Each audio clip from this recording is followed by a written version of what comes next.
What attracted me most to UTEP was actually the mission. I've never really wanted to be a dean so much, but when I heard that this position was going, and I had heard, of course, about UTEP, but began to read some of the things about the mission of access and excellence, that really attracted me a lot to the place because it really kind of jives with my own philosophy of life and what I think a public university should be doing.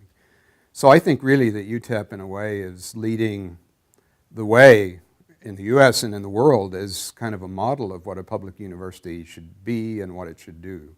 The secondary thing, I guess, is that I come from this region.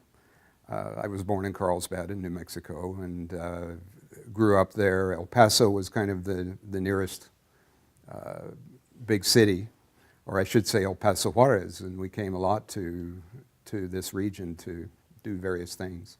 I remember when the movie Ben-Hur came out, we came down here to see Ben-Hur in CinemaScope. So I mean, things like that were a big deal. And it feels like coming home. It's nice to be back here, so that was another attraction.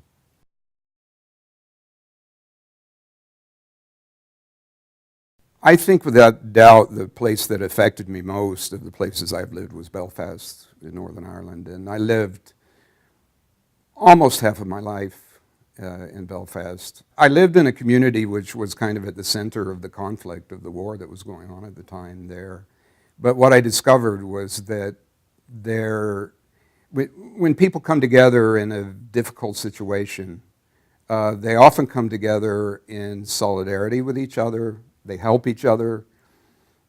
They live life to the fullest in a kind of a way. And I found that life in Belfast, and particularly in that sort of war-torn community, was just really living.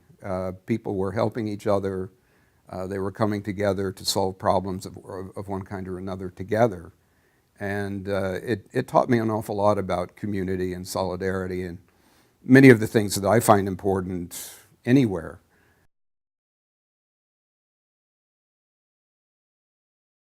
I try to persuade people to become active, to participate, to become a part of decision-making processes and so on, and to know that they do have a place within whatever kind of project one happens to be doing.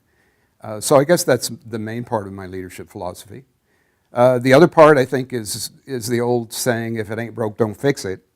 The other side of that, of course, is if it is broke, do fix it. And if you encourage people to feel as though they have a stake in things, that this is their institution, it is part of their life, then I think that helps in trying to get them to come aboard and help to make projects happen together.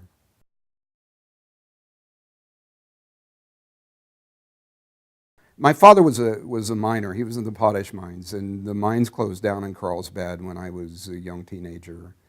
And he was very lucky in a way. He hadn't finished high school, but he was managing a Little League baseball team with a man whose family owned the local radio station. And when he found himself unemployed and out of work, he was hired at the radio station. And after a period of time, that was kind of my first real job. I was asked to come down and work at the radio station. And, I was a DJ, I was on FM and AM. One time I was doing 2 programs at the same time. It was a very interesting job because, we were reading the teletype to get all of the latest news and everything. And, there were a lot of interesting things going on at the time.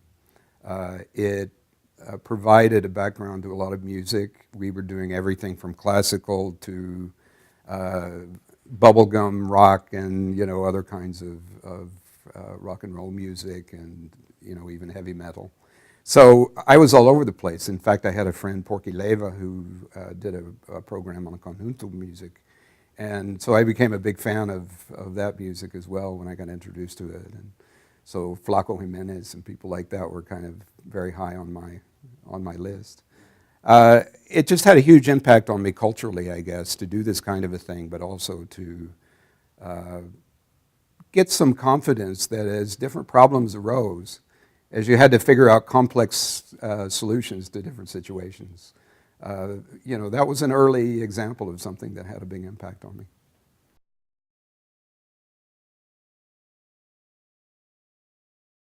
My junk food menu, and this is another reason you asked earlier, why did I come to UTEP? My love is really New Mexico food, but El Paso is part of New Mexico, as we all know. And I love, the whole gamut, burritos, tacos, enchiladas, the whole thing. Green chili is an important part of the cuisine. So whether it's junk food or well-made food, that is something that I really like.